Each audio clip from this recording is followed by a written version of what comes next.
Good morning. On behalf of the management, principal, and faculty members of Dr. Janaki College of Arts and Science and Women, I would like to welcome you all to the eye-opener session on Pongal Sankranthi. We will start with an invocation to seek the blessings of the Almighty. May I request Dakshayani, Assistant Professor, Department of Psychology, to lead the prayer song.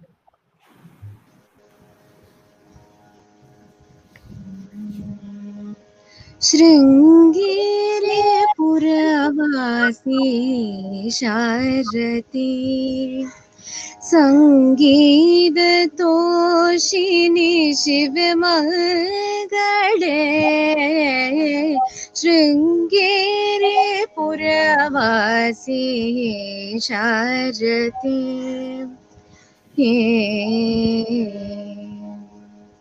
Indra Bhupendra Shankar पूजिते चंद्र कर कांति सुंदरी राजिते इंद्र भूपेन्द्र शंकर पूजिते चंद्र कर कांति सुंदरी राजिते कुंद श्रीधवड़ वसन चदिते कुंद श्रीधवड़ वसन चदिते मर्द गज गमन विधिना वर्दिते Sringeri पुरवासी शारदीं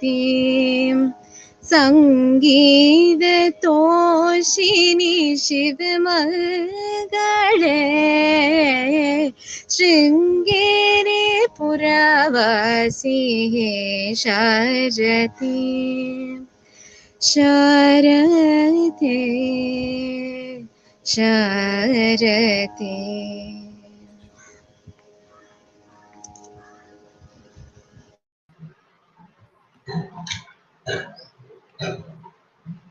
Thank you, Dakshayani. Eye-openers have been a part of the culture of our college, and we have had numerous eminent speakers from different walks of life to share their life experiences from diverse fields. This practice has been beneficial in introducing the students to different perspectives and insights.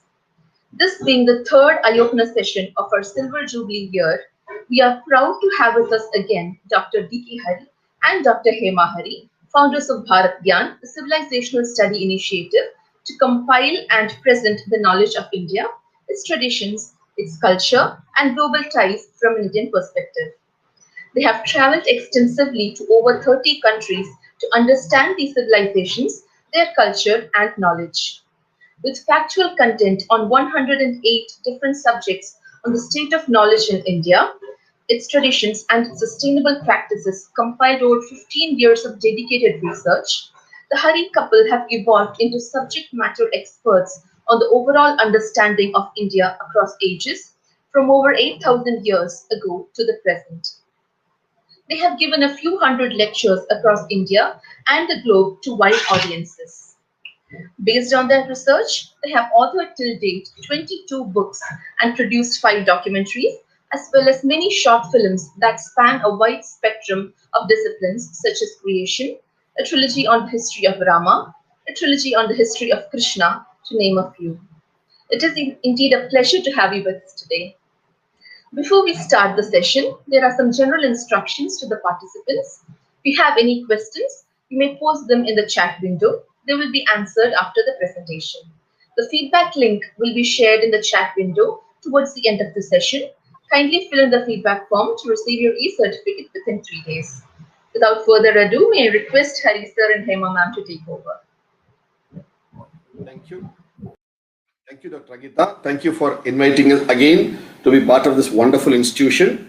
We'd also like to thank the principal, Madam, Dr. Manimeghale, for inviting us so readily, and to Dr. Lata Rajendran, who has been a good friend and who is one of the people in this city of Chennai who is always look forward to promoting the culture of our land. and to our son, Mr. Kumar Rajendran. Thank you so much for having us here. And for all of you, wish you all a very happy Pongal and Sankranti. So we'll get on to the subject of the day, that is Pongal Sankranti, and how this has been a tradition of this land of celebrating this festival. And why do we celebrate it now? Why is it that we celebrate Pongal Sankranti on January 14th, and the different aspects around this particular celebration of Pongal and Sankranti, and what these two names actually mean to us? I'll share our screen.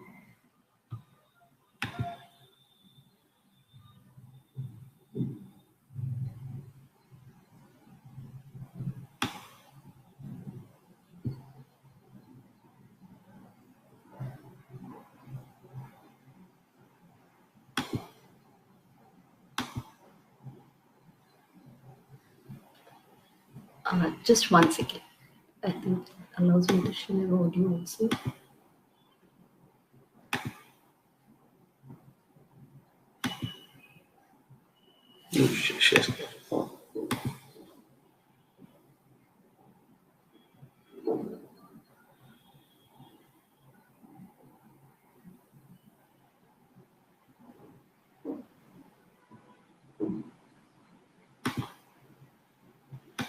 Okay. So to get started,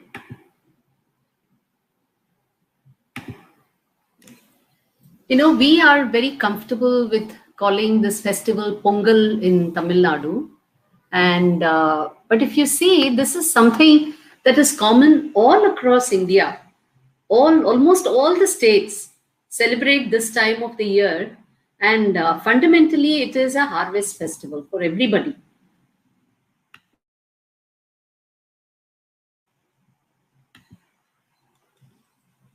See, look at this festival. It's got different names in different parts of the land. Here in Tamil Nadu, it's called Pongal. If you go to Andhra Pradesh and Telangana, it's called Pedda Pandiga. That's a big festival because we are an agrarian society based on agriculture. So it's a big agrarian festival. So it's called Pedda Pandiga. And Andhra, if you see, some of the major rivers are flowing through Andhra, and it is one of the rice belts of India.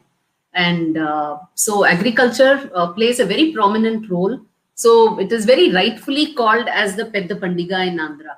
And Sankranti in Karnataka. And if you go to Gujarat, this Sankranti festival is celebrated as a kite festival. Actually, both in Gujarat, Rajasthan and Sindh, of which Karachi is the capital. So Sindh was a part of this land, of the undivided India before partition.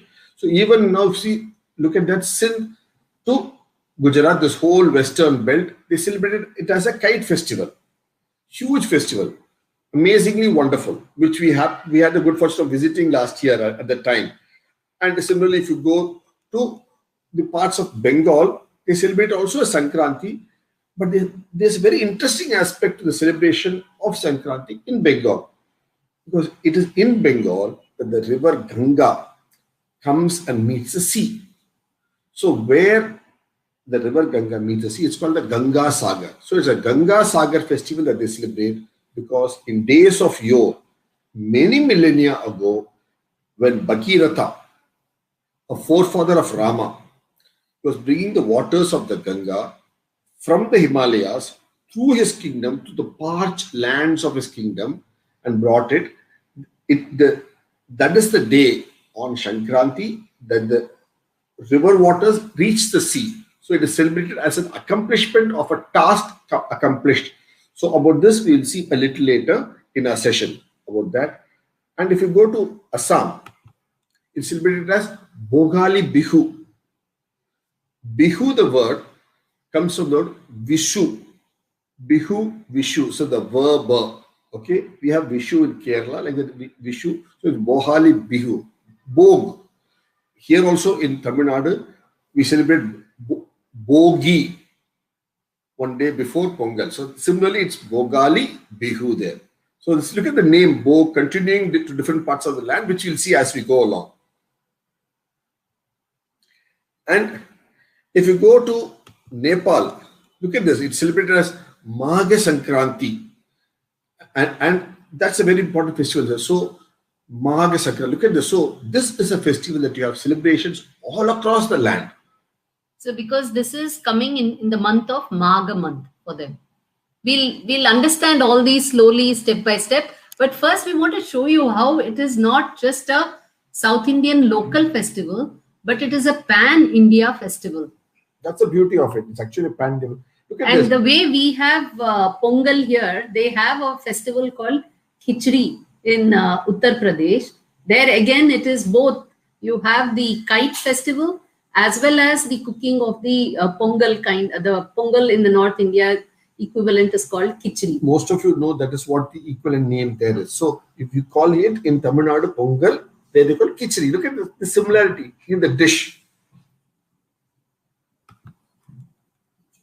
And Gugutia, I mean, again, another word for this festival in other parts of Uttar Pradesh. And they, honor the black crow, and a lot of food is offered to migratory birds. A little bit on this we will see in a little while. Then you have overall Sankranti in Haridwar, in parts of Madhya Pradesh and so on, where it's celebrated with sweets. So you notice the focus that it is celebrated with sweets. Then in Punjab, you have the Lori festival. Lori festival is very famous in Punjab, Lori. That is when they have the day on Bogi morning, we all light up the fire in front of our houses at the dawn. Appo chinna the dum dum dum and tara tapata the way do we hear. Similarly, they do for Lohri in Punjab. Look at this. Where Punjab is up northwest of this land of India, and here in southeast you have Tamil Nadu. Look at the celebration, so similar. The Holika and the holy fire. No. This is a separate fire, bonfire kind of thing that is lit during Lori, that is during Sankranti. Now here, there is a bigger similarity. See, all the way in the northwest, you're having people setting up bonfires and creating some kind of smoke in the early hours of Sankranti, and they call it Lori. Sometimes it's early hours or sometimes in the dusk. Fundamentally in the twilight hours. Now here in south as well, you have on the Bogi day, you light a bonfire early in the morning, and you burn old things, but also at the same time you create a feeling of some kind of smoke and everything. In east, in Bengal, also they do a similar thing, and they grow a kind of grass, and it is not a bonfire to burn old things, but they burn that grass itself just to create smoke. So while on one side here we say Bhogi is to destroy all the old things in the house and you're cleaning up the house, you find that there is a focus also to some kind of a smoke being created as well, in a way to perhaps because of the season, the winters, and all the mosquitoes or whatever other viruses and everything, you have this kind of a creation of a smoke to cleanse, actually, rather than pollute. It's not pollute, it's actually cleanse and clean up the air, so that with that the winter slowly ebbs. So it is an ebbing of winter. So it's signified by this. So even in Bengal, they do light fires like this. The onset of winters is with Deepavali and Kartika lights. The sending off of winter is with Bogi bonfire. So look at the darkness on both sides. Is one is receiving the winters, one is sending off the winters. Look at the contrast between these two so beautifully. And all this is linked to, if you go back to this is linked to this movement of the sun. All of us know that the sun moves southwards, it's called Dakshinayan, and when it moves northwards, it's called Uttarayan, between the Tropic of Cancer, equator, and Tropic of Capricorn. So that is what. So It is a time when the sun makes its annual northern journey. It's a 6-month journey. Each way is 6 months. So it's a return of the sun to the north, which is what is celebrated here. And let's see this now. So look at this very important thing here. So if you look at now the word solstice, now of course occurs on December 22nd or 21st, 22nd, that period. Okay. And the word solstice itself, if you see, sol is sun, solar disk, sol. Stis, stand, stationary. So solstice is where the sun is stands still, either in the Tropic of Cancer or Tropic of Capricorn. So what happens is when the sun moves down to stand still, so the sun is constantly moving every day. When in its upward and downward movement, like this, what happens at a particular given time, when it comes south, it goes down south on December 21st, holds for a day. Because it's actually the turn. The earth is actually making a turn. So you feel that the sun is standing still on that day. So it is solstice. Actually, nothing stands still, neither the earth nor the sun. But because in the orbit around the sun, the earth is making a turn, you feel that the sun is standing still. So those 2 days at the winter and summer, they're called solstice. So winter solstice and summer solstice. And after that, the sun starts moving north. So it is called Uttarayan. And that is what people have celebrated, because now you know that it is going to be warmer and warmer. So it will start getting warmer and the winter will be gone. So it's actually 3 days. So December 21st, the sun reaches down south up to the Tropic of Capricorn. December 22nd it stands there for, so that's why solstice. And December 23rd, it restarts its journey. So that is the Uttarayan journey, the northern movement. See how it goes down to a day, holds it for a day, and then returns. So it's a 3-day event.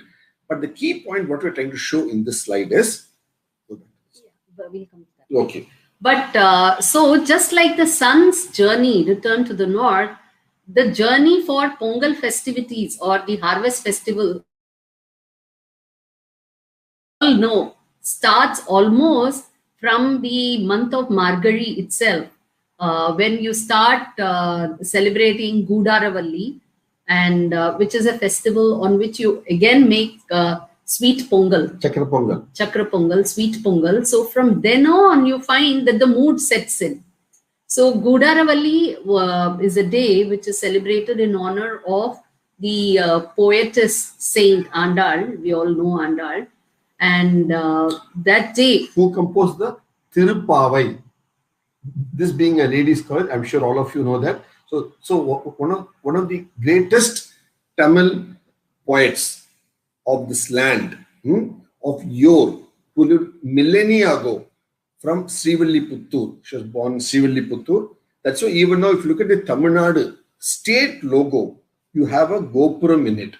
That Gopuram belongs to the Srivilliputtur temple. So that is the importance that we have to Andal, Tirupavai, and Chakra Pongal. Yes. So from there on, or after that day, comes the day next, which is Bogi, and which is what we saw is about all the lighting up of all the old things and the bonfire, but also overlaps with the festival of Andal, is because it's on that day that she actually joins her Lord Ranganatha, and she unites with him on that day. So that day is celebrated as her marriage with Lord Ranganatha as well. So it's a kind of an overlap. So from Gudaravalli to Bogi to Sankranthi, Pongal day.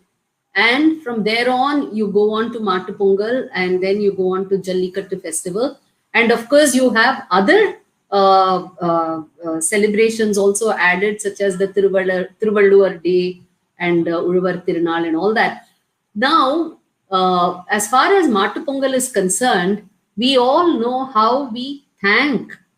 Fundamentally, the day of Matu Pongal is for thanking the cow, the cattle, and some people also keep kannapadi, which is to feed the birds. This is where I want to show that interesting similarity. Look at this in Uttar Pradesh. They are offering sweets, flour, and wood, that is jaggery, again to the migratory birds. And which is what you find happening down south here also. So, because you see, at this time of the year, if you go to Vedantangal and various other bird sanctuaries in South India, they'll be full of birds, migratory birds, especially birds that come all the way from Russia, Siberian cranes and whatnot, different kinds of birds. So, uh, when you say kakapudi and kannupudi, it is kind of metaphor for feeding all different birds. So these are also guests that have come to our land, and we are feeding all of them as well. We are also thanking the birds for their role, birds and all other small beings for their role in helping us reap a good harvest. Because the bird droppings are very important for the fertility of the soil. Similarly, if you look at when these birds go, yes, they eat some grains. Obviously, they have to eat. But what do? They also eat the insects along with it. So now what we're trying to do is, unfortunately, is trying to kill these birds with pesticides. But actually, they were the real pesticides, eating all the small worms and insects and making the harvest that much better. So ecologically, they were helping better harvest. As a process, they're also eating some amount of grains along the way. But this, if you see this sort of bird sanctuaries in different parts of India. For example, if you go between Bangalore and Mysore, you got a place called Rangan Tittu. It's a beautiful bird sanctuary there. So you got near Vedantaka, you got one more called Karikili. Then you got in Point Calimere, Vedaranyam, you have a bird sanctuary there. So similarly in near Agra, you have a bird sanctuary called Bharatpur. So you got bird sanctuaries all along the land. You have wonderful bird sanctuaries. So this habit of looking after the birds, so they in turn look after you and your crops. See, it is mutual. What we call as parasparam. Now we look at these birds as enemies or aliens because they eat little crop, but they also fulfill a larger role. Let's see the larger role that both the cows, everybody fulfills here. And which is why in ancient times, actually, it was a rule of the land that whenever you had a harvest, rule. So 1/3 of the crop. See, first you would take off 1/3 from the top, which actually has all the grains. And that 1/3 was meant for humans, birds, bees, worms, and other animals. Of course, birds, bees, as it is growing, and for humans after when you harvest it. And then 1/3 was left for cattle. So this middle portion, which is all the stock and everything, was kept as fodder for the cattle. Then hay is left for the cattle, and baki the stump of the plant along with the roots were interned back through plowing back into the soil. So the bhumiku 1/3 is given back. So naatuku 1/3. Cattle, that is kartik 1/3. Look at that, so beautifully it's brought out 1/3, 1/3, 1/3 is there. Similarly, there's one more slide here we should show you. There's another ratio of 1/3 that was followed so beautifully at this time of Sankranthi. It's because it's harvest festival talking about. What the 1/3 of the total plant which comes to us yield, of that 1/3 is only taken by the landowner. 1/3 is taken by the provider of water, and 1/3 is taken by the tiller. So it's equal. So the person who efforts on the soil gets 1/3. Person who provides all the water gets 1/3, and the owner of the land gets 1/3. So let's look at this. This overall crop, in that there's 1/3, 1/3, 1/3 for all livestock, and there's 1/3 for people who are stakeholders. Look at the concept of stakeholders, how beautifully it's been built in this. And today, unfortunately, what we do is this 1/3, which is meant for the land, is burnt. So today, if you see many of the, sometimes on hillsides or after a harvest, you will suddenly see a lot of fire in People open burning. fields, and that is actually people burning this 1/3, so that they can quickly, instead of plowing and recycling and putting it back into the land, this is now being burnt, and It's a very one, it's a polluting process. Two, you're not giving it back to the land, because the nutrients have to go back into the land, which is what our predecessors did. So that is how they celebrated this festival of giving it. Okay. so there is a lot of such similarities in ideology itself that we share. The idea of sharing has always been there. And if you look at the kind of harvest festival, the commonality. So we have seen how all across India, right from Assam, everywhere it has been a harvest festival. The idea of this also being a festival of celebrating Uttarayan, the return of the sun, is also very common.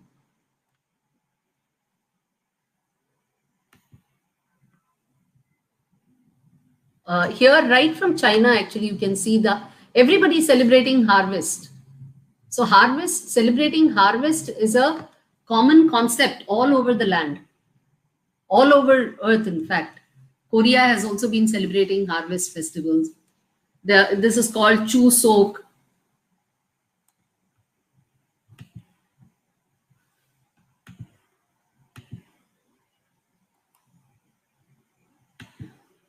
This is in Mongolia. Even there, you have the harvest festival be celebrated in different ways. So what you see is across the land, they celebrate different ways. They have different celebrations. But look at the importance of the people with the land of celebrating harvest. You go to Japan also, you have this harvest festival. So all across the land. So whichever country it is, you come here, you have a harvest festival for the Jews also in Israel. Look at this. Sukkotu. Okay, so they have a feast of weeks, which is a harvest festival there for the Jews. Similarly, if you go to the Nile River, because there in Egypt you have the Nile, so there's a harvest festival, god of fertility. Look at this, harvesting the crops and celebrating it. Look at this. It's a spring festival for them. So look at this. There's an older day Egypt. Then you go to Greece, you have a harvest festival there. Demeter, she is the goddess of corn. Look at the word Demeter here. It's actually a similar Indian word. Deva Mitra. Demeter is nothing but Deva Mitra. Deva, divine, Mitra, friend. Because this is divine friend. So Deva Mitras. Look at that, how beautifully it's come out. And if you go to Rome, similarly you have a Ceres, again for goddess of corn. Okay, that's why you have this festival called the Roman celebration of Cerealia. How do you use the word in English now? Cereal. Your breakfast cereal. You all know the cereals now. It comes from this Cerealia. Look at this so beautifully. So it's what you get is all the cereals you get in that festival. So how across the world you celebrate it in different parts of the land.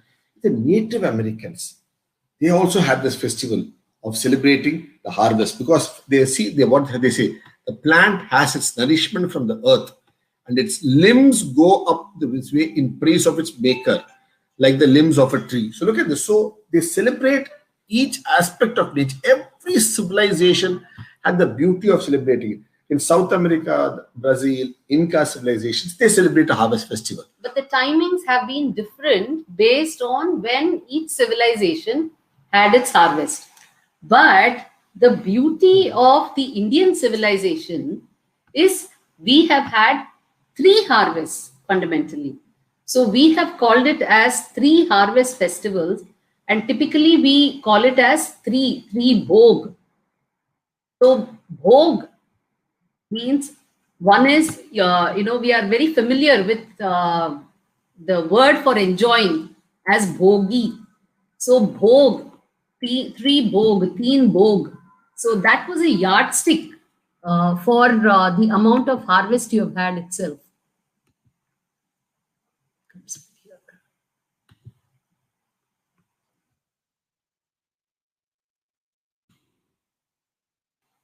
here I would like to make a point, a very important point. She used the word bhog. Bhogi is what to celebrate. Bhogam is the food. Bhogya. Okay, that's another word we have.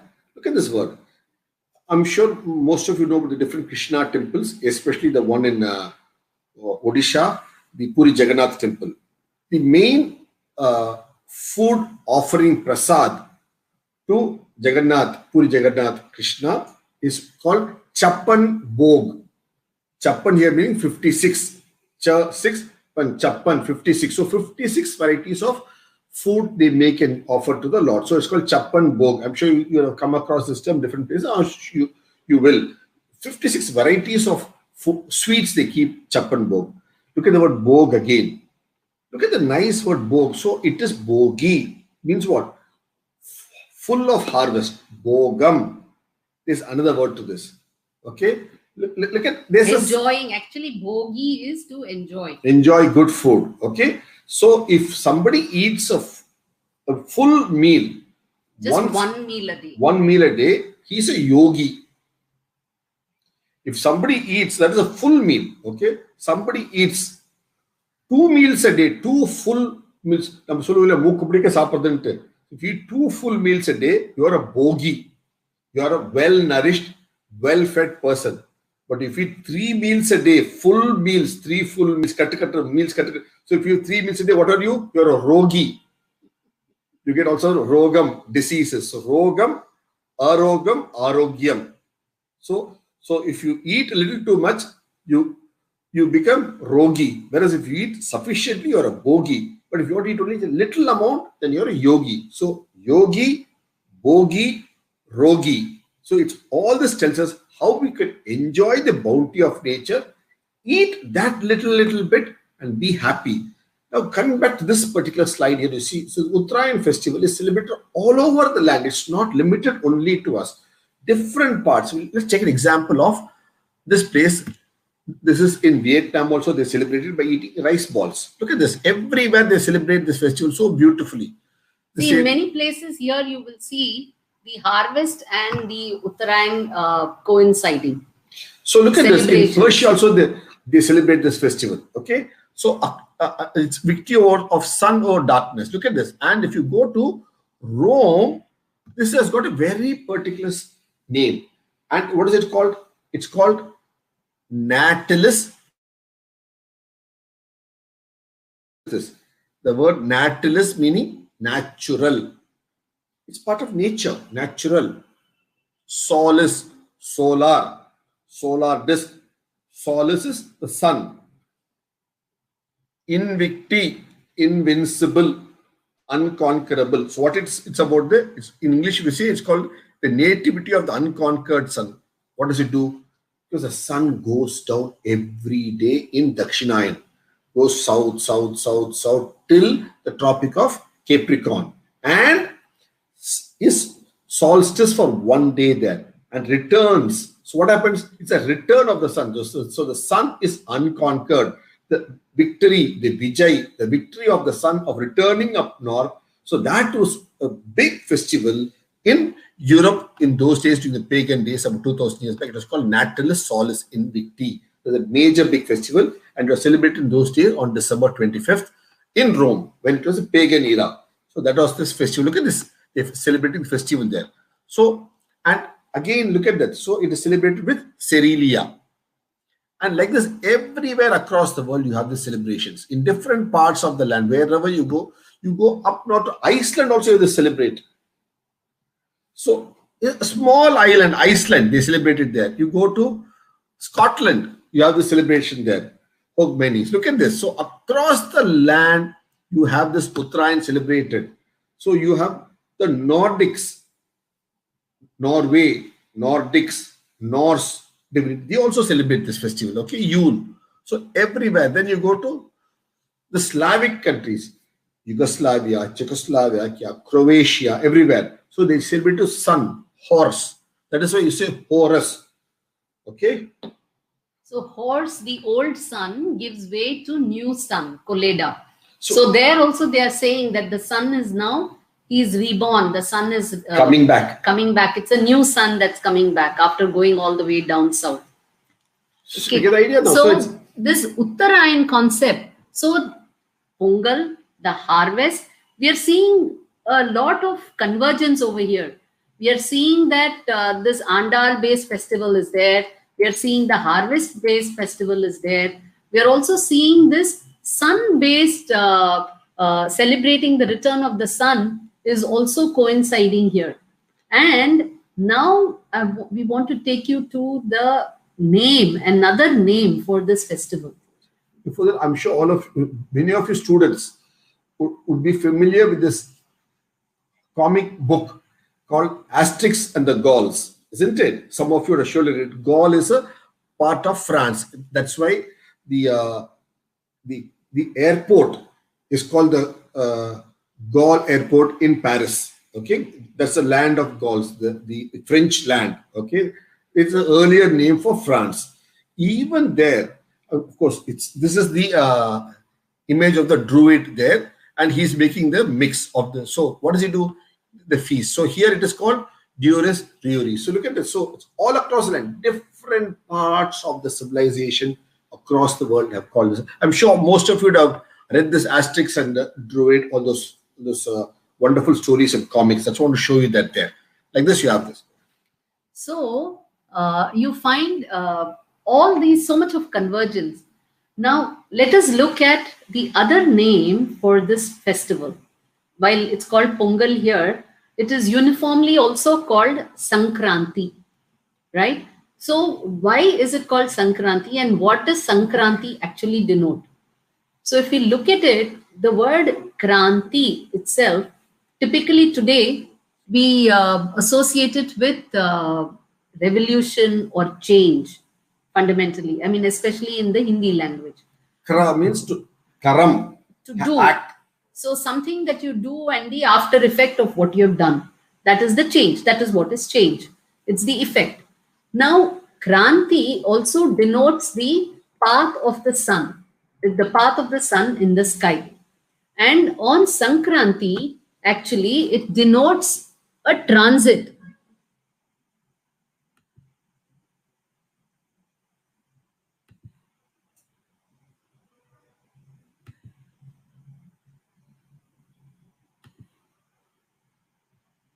So the Indian calendar is actually a lunisolar calendar. So while we have always been saying all along so far that the sun is going up north, south, and so on, it is actually the earth that is moving with the moon going around it. The earth, that sun rises in the east and sets in the west because the earth is also spinning. But the sun appears not to rise in the same point every day. If you very carefully observe, when we say sun is going north and south, if you look at the sun rise, if you take the time to keep watching the sunrise every day, you will find that the sun is rising in a different point every day. And it rises extreme south and an extreme north, which is about 23 degrees away from the center. So there is a true east, and it will rise one different day, I mean, at a different point until it goes up to Tropic of Cancer. It will come back. It will rise again all the way until the south, Tropic of Capricorn. Again, it will come back. And this journey, we see, it is like as though the sun is going across, and it takes 12 months to go back and forth. One full cycle from north to south is a 12-month journey. And we see at that time the sun going across zodiac. So every day when the sun is rising, it is rising against a particular zodiac. That's how we see it from the earth. From the earth, when you look at the sun, you will see it against this zodiac. After a few days against this zodiac. After a few days, you will see it against this zodiac, and so on. So when the sun is transiting from Sagittarius to Capricorn, so that is over here. So here you have Scorpio, Sagittarius, Capricorn. So when the sun moves from here to here, for us from Earth, that is when we are around here at this point. That is why it is called Magha Masas. That's why we found in Nepal they are calling it Magha Sankranti. Whereas for us, when that time the earth is going to be here and the sun will be in Capricorn, it will move into Capricorn. So that is what we celebrate as the transit of sun into Capricorn. Now, what is Capricorn called in Indian zodiac system? It is called Makaram. So therefore, you have Makara Sankranti. So this transit is therefore called Makara Sankranti by those people who follow the sun as the basis for their calendar. Whereas those who follow the moon as the basis for calendar call it Magha Sankranti, because at that time the full moon will be in Magha, exactly opposite to the sun. The full moon will be in Magha, so they call it Magha Sankranti in Nepal. So actually, if you see, there are 12 Sankrantis in a year. Every transit into a zodiac is a Sankranti. And this new year, when it comes into Aries, that is when Earth is here near Libra, and if you look at the sun and the sun seems to be near Aries, that is called Mesha Sankranti.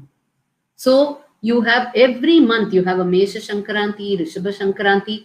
Every month there is a Sankranti, but some of the Sankrantis have been celebrated more popularly, and one of them naturally is the Mesha Sankranti when the new year starts. The other is the Makara Sankranti when it is at Capricorn. And again, you have at Dakshinayana, at this point when the sun starts moving downwards from the north. When it reaches north, peak summer, when it reaches north on June 21st, there's a stationary period solstice on June 22nd, and the southern movement on June 23rd. Okay, so that is again a Sankranti there for you. So each of these are there, and that is how you get the word Sankranti. And it is almost like a junction. So Sankranti is when these two zodiacs, the junction of these two, and the sun transits into this, that is like a Sankranti. And here we are seeing a convergence of so many reasons into this one single festival window. And that is this Sankranti festival. Now, you may ask if, today, January 14th is when we are celebrating Sankranti. But actually, if you see, we all in our science, we have read and we have also observed that the winter solstice is actually on December 22nd, right? So that is some question that must be in most of your minds. If it hasn't risen, I have put it up now into your minds. So you can think about it as to why do we have that around 22nd, whereas we are celebrating Uttarayan on Jan 14th. We are calling 14th Jan as Uttarayan, but Uttarayan has already taken place on December 22nd. There is a difference of about 23 days. Now, the reason for this is there is something called a motion, which is called precession. To just be a little more, to explain it a little more for you. So Earth is not just going around the sun like this. As it is doing, this axis about which it spins is also precessing. It is not just straight. The axis itself is also precessing. Precess means procedure goes back. Because of which you will see this phenomenon happening.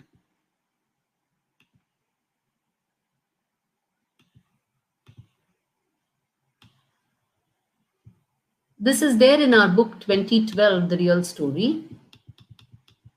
So typically, if you see, when the Earth is going around, there will be 4 points in its path where you will have, so here you have autumnal equinox, here you have vernal equinox, here you I think we need to explain to you all what is equinox.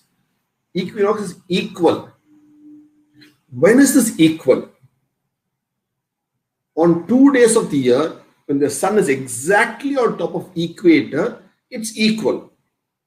Which are the 2 days? March 21st, it's on top of the equator. 6 months away, it's again on top of equator, isn't it? Look at it. So that's equinox. Equator, equal, equinox. Actually, there's a country in South America called Ecuador. Why is it called Ecuador? Because it is on the equator. So they decided to name their country as Ecuador because it's on the equator. Look at that. So equal. What did we give the name for the equal? We call it Vishu. Vishwadrita Rekha. That Rekha means line. So the Vishwadrita Rekha is an equator line. So we knew the equator line, and then we knew the movement of all this. It's an annual movement. And so we had 2 equinoxes and 2 solstices. So the 4 points in the movement. 2 days when day and nights are equal. That's why you have vernal equinox. This is in summer, spring, March, and this is in autumn. Okay. So September. September 21st. Now let's look at one point. I'm sure all of you would have read this famous Shakespeare's drama, Midsummer Night's Dream.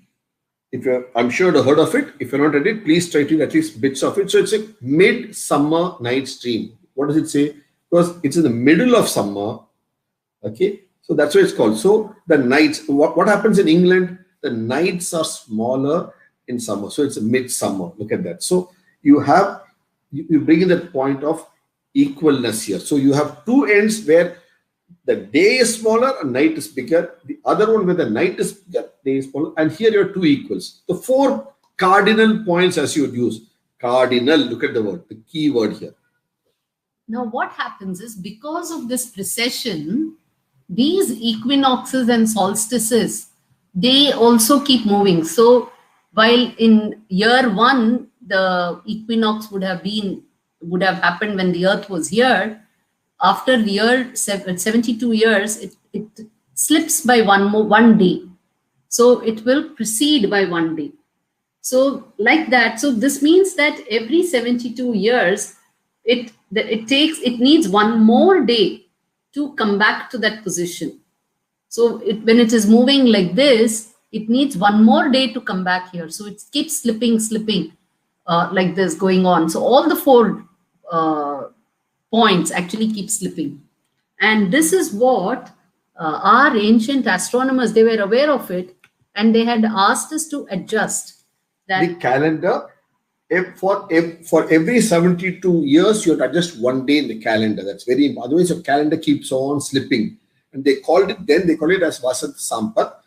But it's an important point. See, calendar keeping is a science by itself. It's not just a calendar on your wall or on your clock or on your cell phone that you watch a calendar.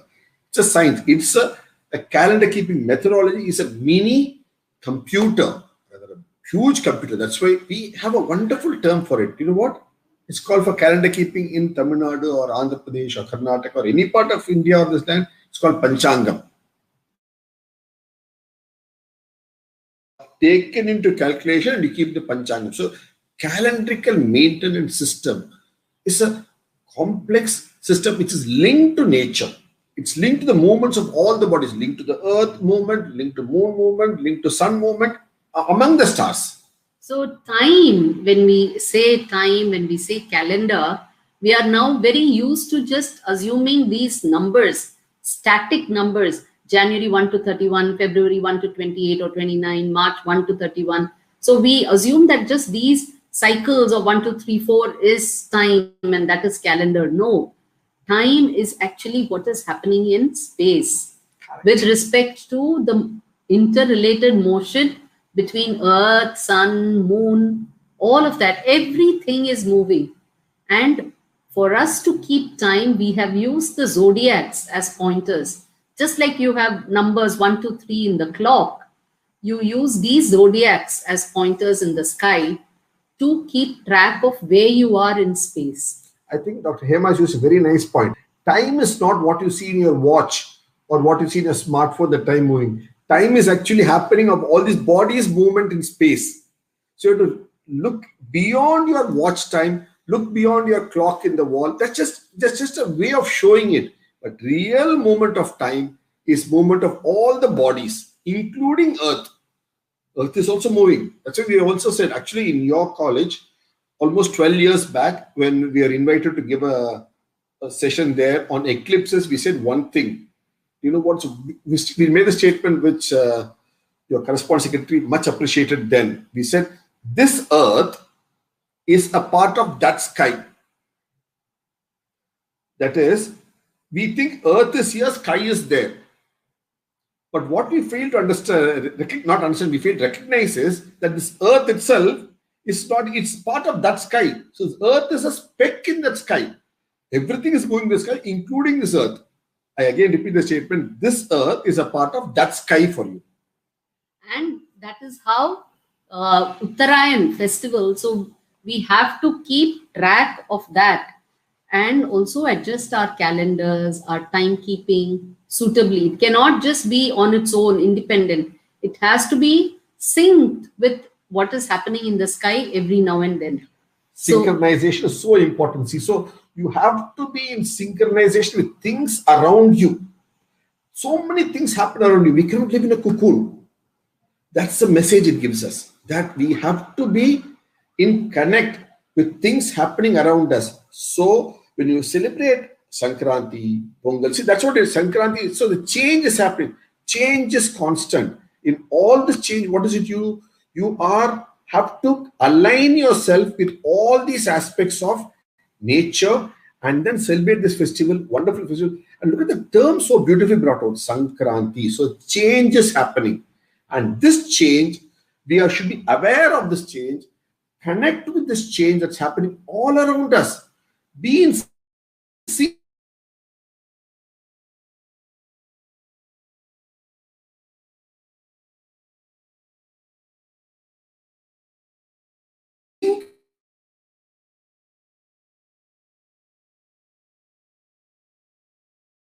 with this change so that we celebrate the change of time.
Sir, ma'am. One second, please. Yes, sir. Can you Yeah. hear us now? Did you Yes, hear us the we last could. bit? Did you hear us the Yes, last yes. bit, please? Yeah. We couldn't hear you for around 30 seconds. Oh, that's all. That's all. Okay. So, any questions on the subject, we'll be happy to take. Because see, when you say Matu Pongal that we celebrate, it is because it's the cows that toil for us through the year, be it the bull or the cow, and all that goes around it. So, it's a holistic with birds, cows, The everything. entire ecosystem. The agriculture, agrarian society ecosystem, we celebrate this festival. It's like Thanksgiving. In America, you have a Thanksgiving festival, whereas here it's real Thanksgiving to every component of nature, Prakriti. Right from the sun to the animals. Yeah, and even to the earthworm, all the kirmis, because you need those kirmis, fine insects to do their bit. So everybody does their bit. And which is why we also have a phrase, Annadata Sukhi Bhava. We have a film on this called Annadata Sukhi Bhava. Please watch this film. It's in our YouTube channel, which shows beautifully about this.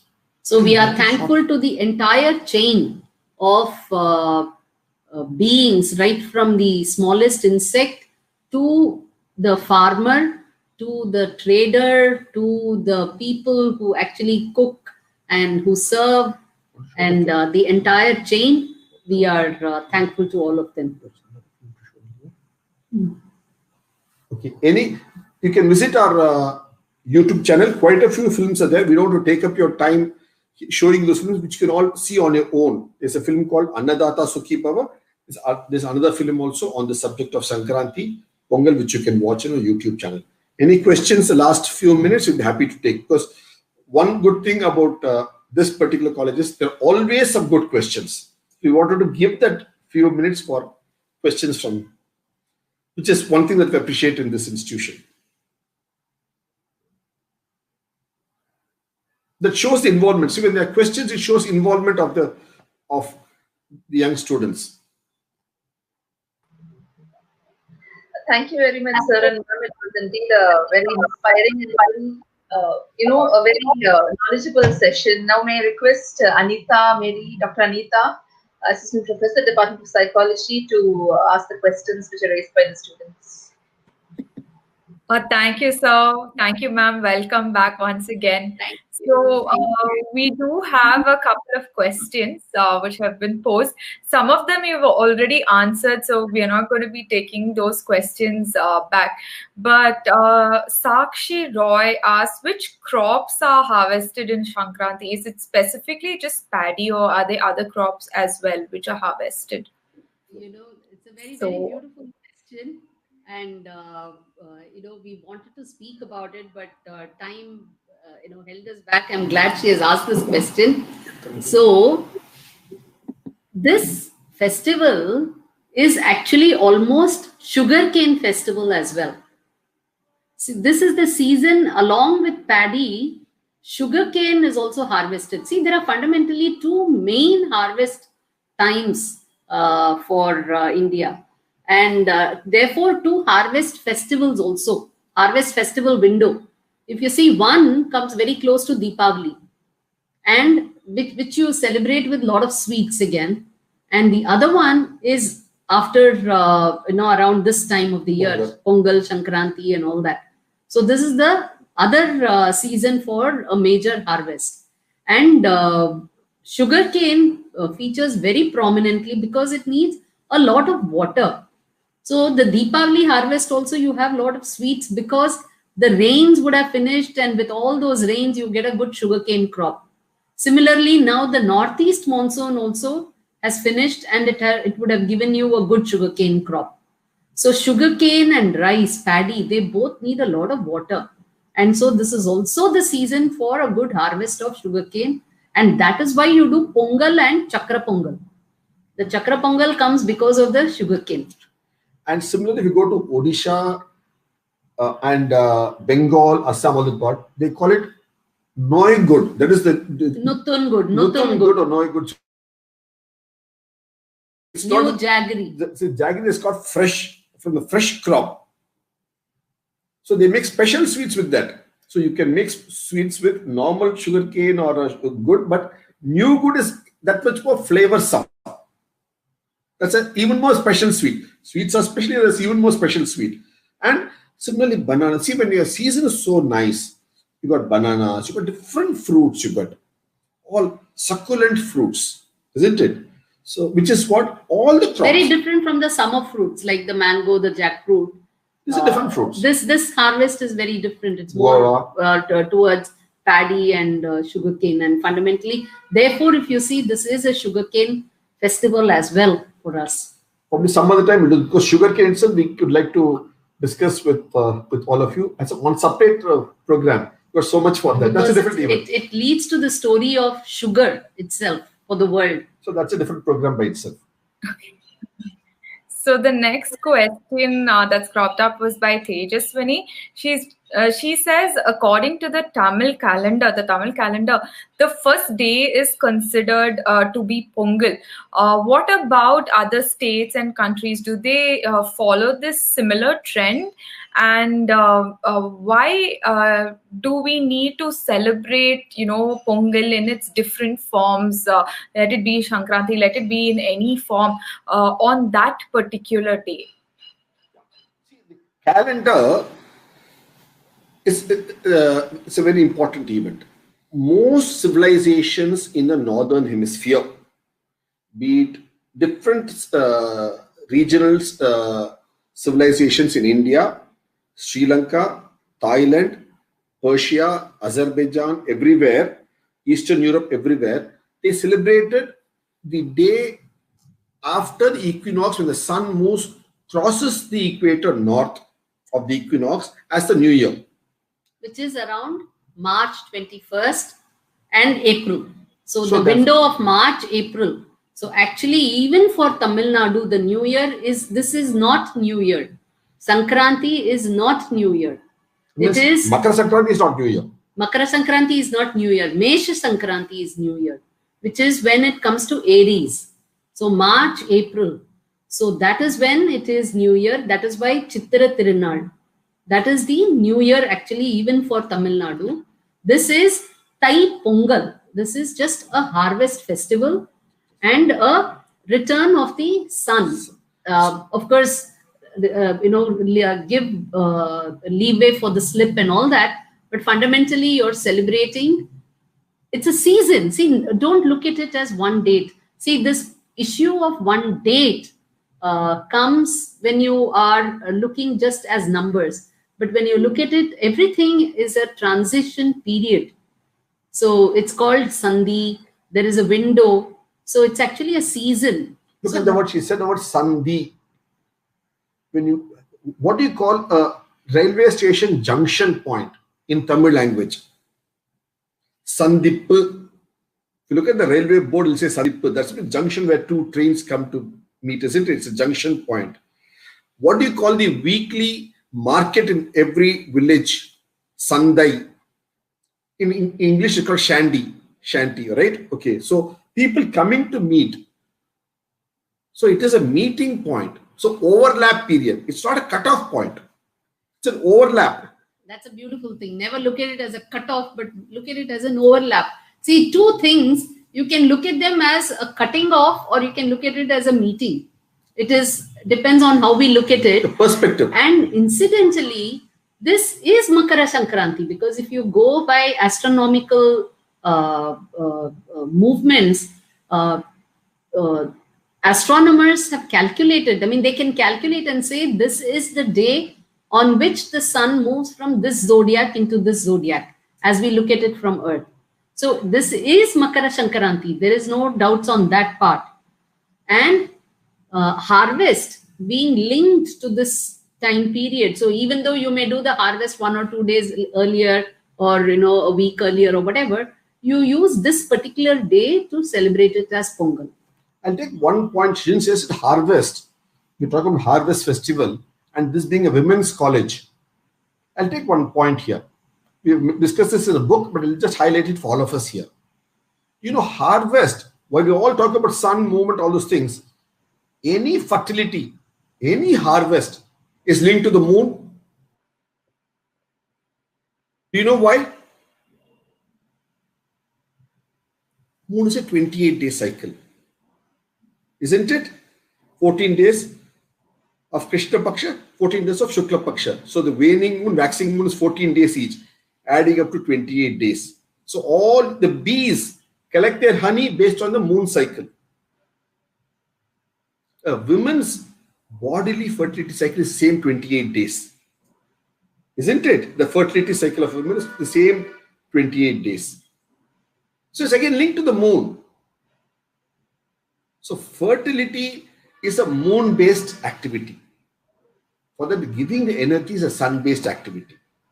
The calculation of the sun and the moon, that's why it's called lunisolar calendar. So you mix the lunar and you mix the solar, that's why you come up with the lunisolar calendar.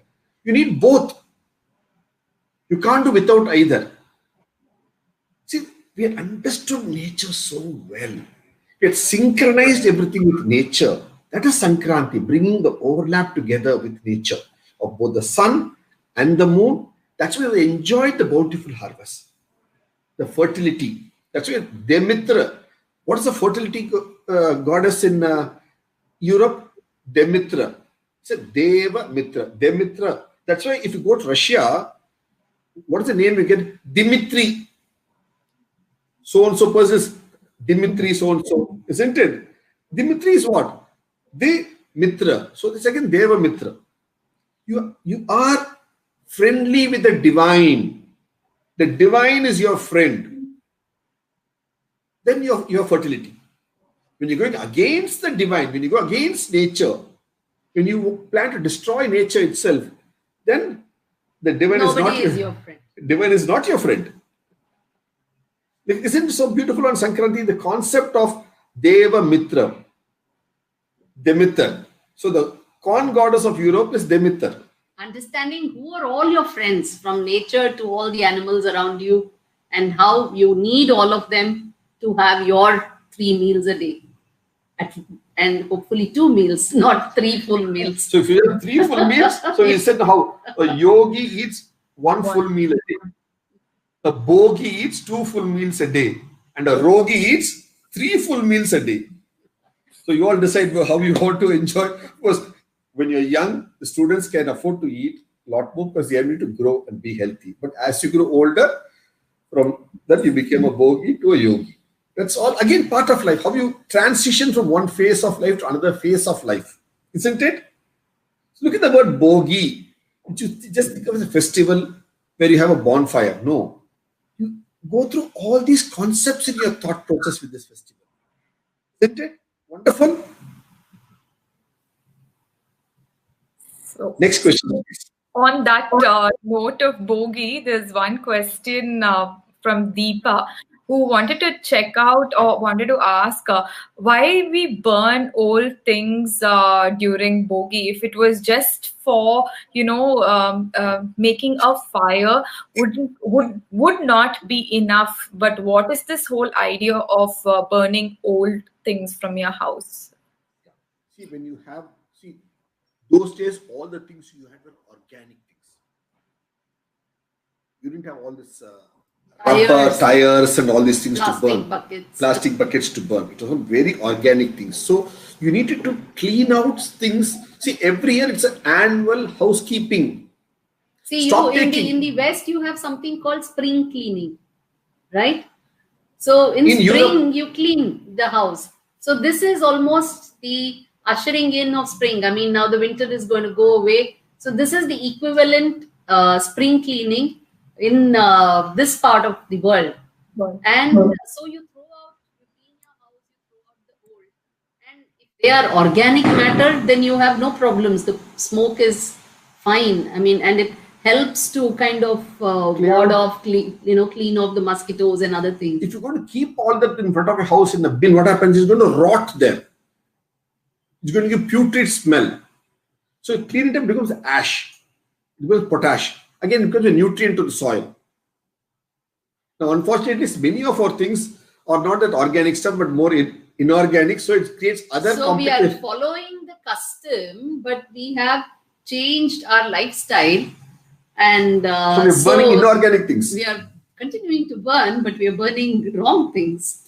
So if you go, suppose you have some cotton carpets, or you got all this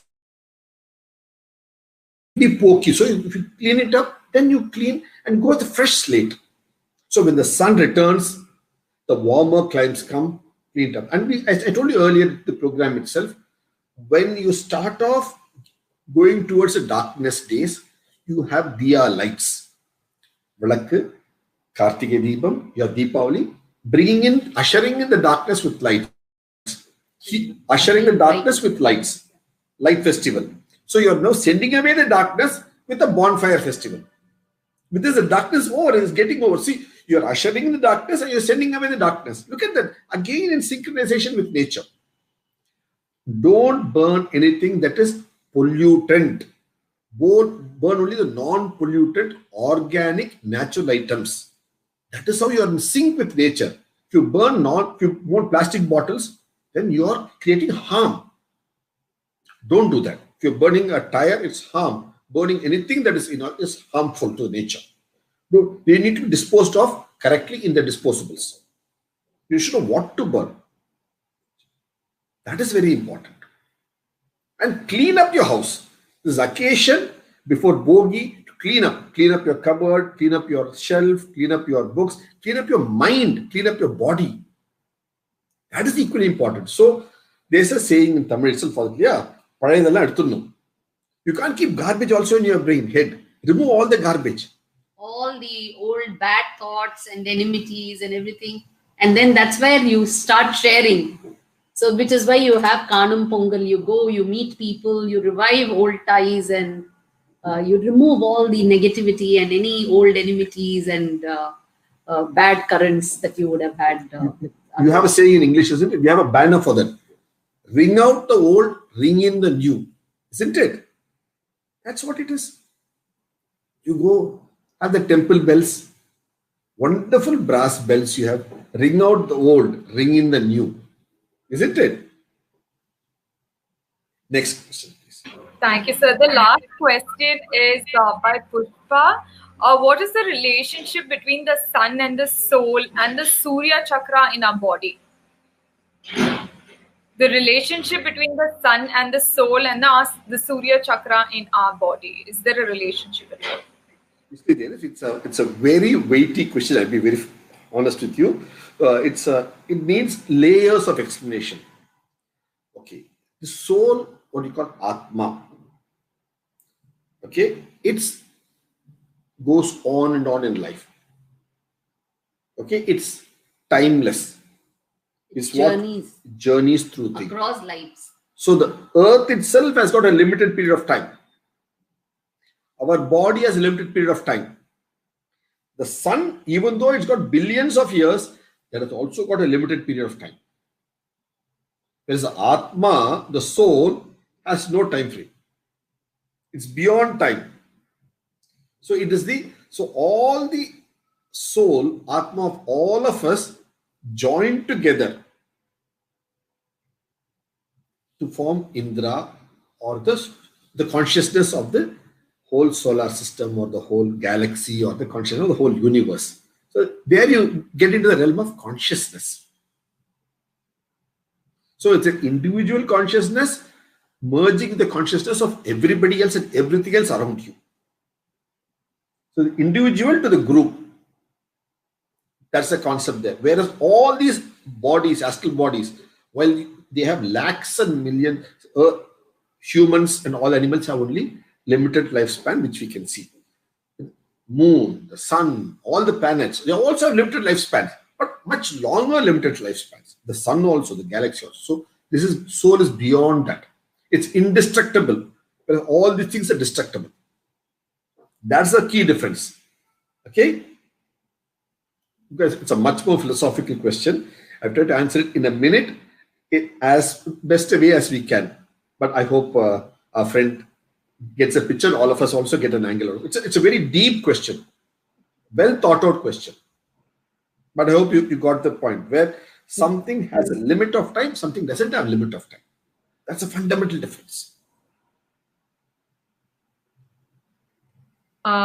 For today, our questions are done. So thank you so much, ma'am and sir, for narrating so well as always. And I'm sure the students have understood the whole perspective, or at least delved a little into trying to dig a little more information on our whole motherland as such.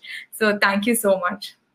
If there are any further questions, also they have later questions, they can always share it and we'll be happy to answer whatever we can. So it just not mean just a few questions asked now. Suppose your students have something late coming up, they discuss with among their friends. Please feel free to ask us. We are part of this wonderful institution. We are always happy and proud to be part of this wonderful institution. Okay. Thank you. But I hope as well, and anytime a question crops up, please do post your questions, and sir and ma'am will be very, very happy to answer them to you all. Thank you. Thank you. So I'd like to post the vote of thanks as well. So it is a great honor and privilege for me to propose the vote of thanks for this session today. And first of all, as always, I would like to start by thanking God for bringing us safely into a new year, 2021. And of course, it is indeed a privilege for me to once again thank our amazing speakers for the day, Dr. D.K. Hari and Dr. Hema Hari, founders of Bharat Gyan. Thank you very, very much. It was not so long ago that we had an amazing session on, Navaratri, and then even better session on Deepavali. And what a better way now, we are even enlightened on the festivities of this great harvest festival as well. So as always, your session was a visual treat. It just took us to a different world. And thank you for taking us through this journey, of understanding our motherland, with a deeper perspective, and how united we all are around the world, with one commonality being that we all are dependent on our land for survival, and we need to be grateful for that, right? We need to give back to nature as well. And everything you explain is so beautifully put every time. It just brings the curiosity out in us, and we want to go and delve more into this particular field as well. And today, the time we spent with you made us reconnect with Mother Nature. So thank you so much, ma'am. Thank you so much, sir. And my deep gratitude goes out to our most dynamic correspondent, Dr. Lata Rajendran, and ever helpful chairman, Mr. Kumar Rajendran as well. And I would like to thank our principal, Dr. Mani Mekalai, who has constantly been, guiding us through every endeavor of ours, and our vice principal, Dr. Lakshmi Malaji, for hands-on support throughout. My heartfelt gratitude goes out to Dr. Shanti Lakshmi, Dean of Academics, and Dr. Abhita Sabhavati, Dean of Students, for their help and guidance in all our eye-opener sessions as well. Last but not the least, I would like to thank each one of you for joining in and making the session a huge success. I would like to wish each one of you, and sir and ma'am as well, a very happy Pongal and a very happy festive season. So thank you all once again. I hope all of you all had an enlightening session as much as I did. Thank you. Wish you all a very happy Pongal. As we say in Tamil Nadu, Pongalo Pongal. Thank you. Thank you so much.